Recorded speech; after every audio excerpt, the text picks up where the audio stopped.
Hi, this is JD of TIAT It All Together. Now I know you're probably asking yourself, why is he facing the camera? This time of week, typically you would hear my voice followed by my hands popping into the screen showing you a historical or one of my fusion ties. For the past 3 years, I've been producing a video a week. In that time, I've also written a knot book, a decorative fusion knots. Started fusionknots.com. We're growing a pretty steady forum there. We've got a Facebook page for tying it all together, and we've got over 1,000 people contributing to that. And then of course here on YouTube, we've got over 30,000 subscribers, which is it's amazing. It's what it is.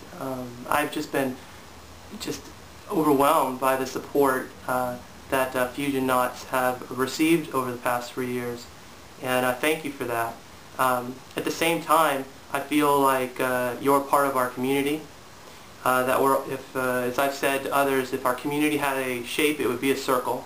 I just feel like I'm just one artist in a larger community, and I'm seeing other people like yourselves produce new ties, share those ties, teach others how to perform those ties. I'm also seeing people sell ties, which is awesome. Making a salary at this is great. I think it's super cool. Still others are inspired by the ties and just find sort of a weekly ritual around learning something new and sharing it with friends. On that note, I've received so many emails from so many different people who have shared their stories with me about what fusion knotting has done for them.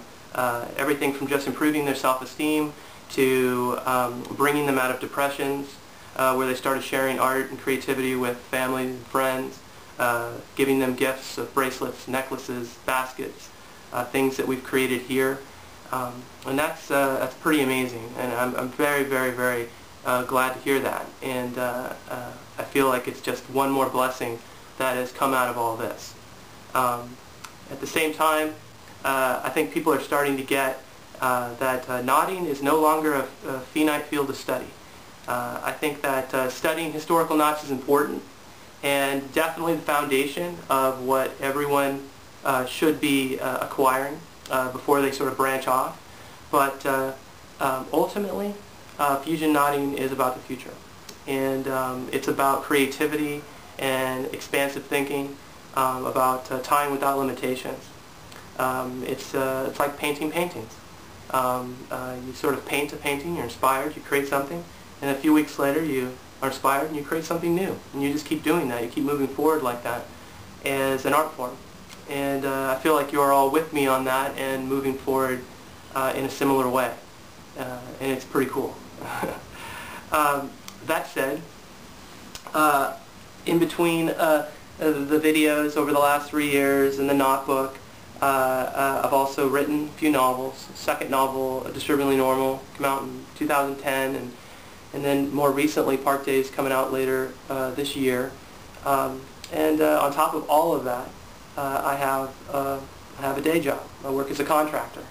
I talked a little bit about that in a video about 1.5 years ago, but the details are similar to what you might experience in your day-to-day life. I wake up at about 4:30.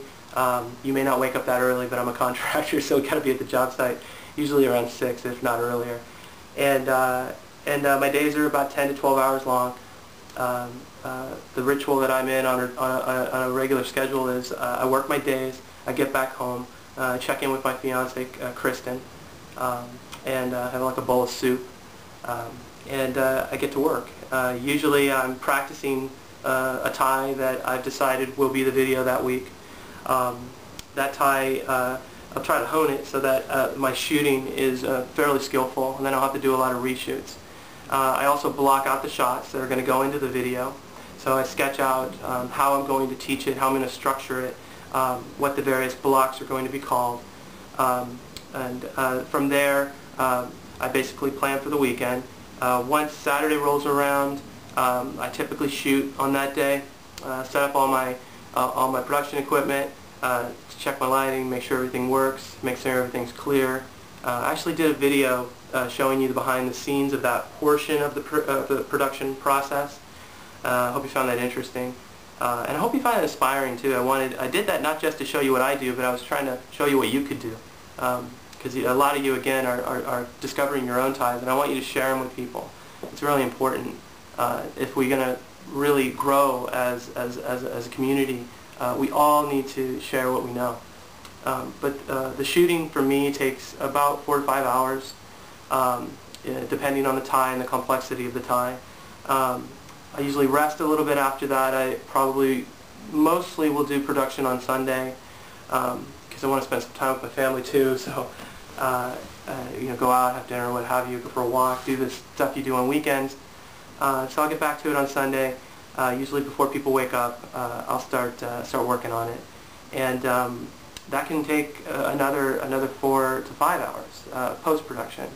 The editing, the sound, adjustments just of the image itself, and then finally I post it on YouTube so that you all can see it. It's something I've gotten used to doing. It's a part of my life, but at the same time, it's been holding me back on a bigger project that I've been talking about in the forums, but not had a time during the week to really dig my teeth into it. And that is my volumes of paracord fusion ties. These are books that summarize the whole paracord element of fusion ties.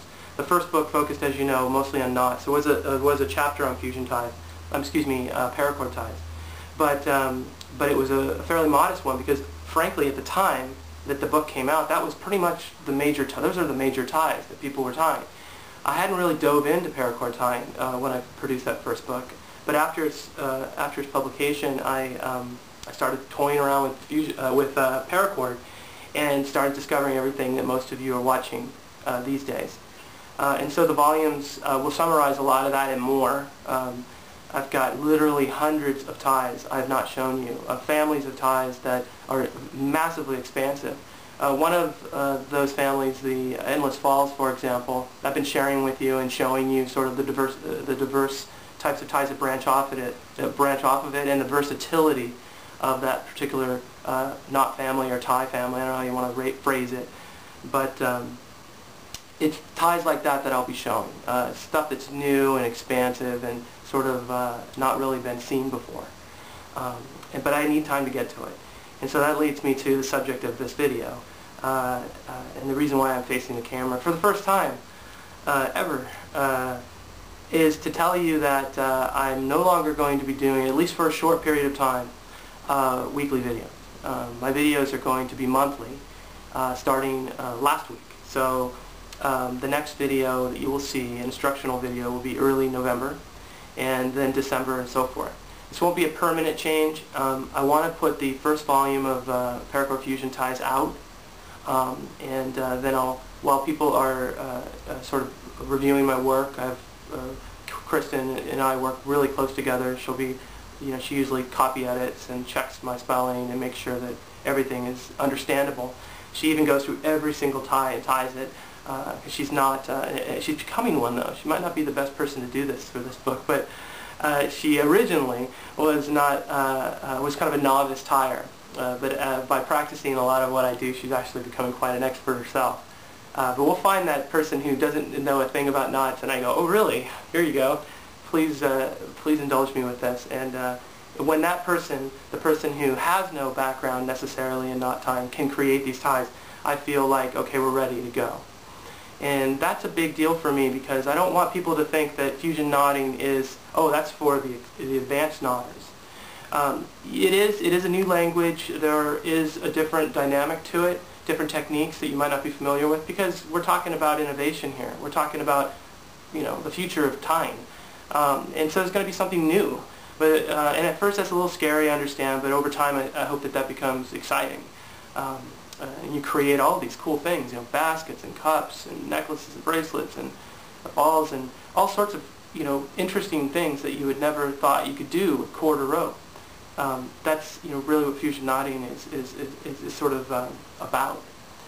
And so to get to that, to express that, to teach that, to show that, to get the book completed, again, I'm backing off just a little bit for a little while. I want to say thank you all for hanging in there with me, for watching the weekly videos. It means a lot to me. And at heart, I'm just an artist. I'm just putting out my stuff, and like any other artist, some things stick and some things don't. I have some ties that I've only gotten a little over 1,000 views, and I have other ties that are videos that are approaching 1 million views. And that's how it is. And for you out there who are struggling with your own ties, or maybe you have a video and you don't have a high view count, hang in there. I wish I could have created a snapshot of my early days when I was first doing this. I only had 100 or so people watch my videos, back in September 2008 when I started doing the Tying It All Together videos. It's a very, very small group of people who checked out my stuff. And early on, when I was branching away from historical ties, it went to almost zero at first. People are like, what is this? This isn't even a tie. This is some created thing. Fast forward 3 years, and now people are like, of course, this is awesome. We like new things. But in the early days, newness is scary. And so if you're creating something and you've got a new idea, hang in there. Keep doing what you're doing, and believe in yourself. Because ultimately, you need that to keep marching on. And so, thank you for listening. My name is JD, Tying It All Together. Best to you.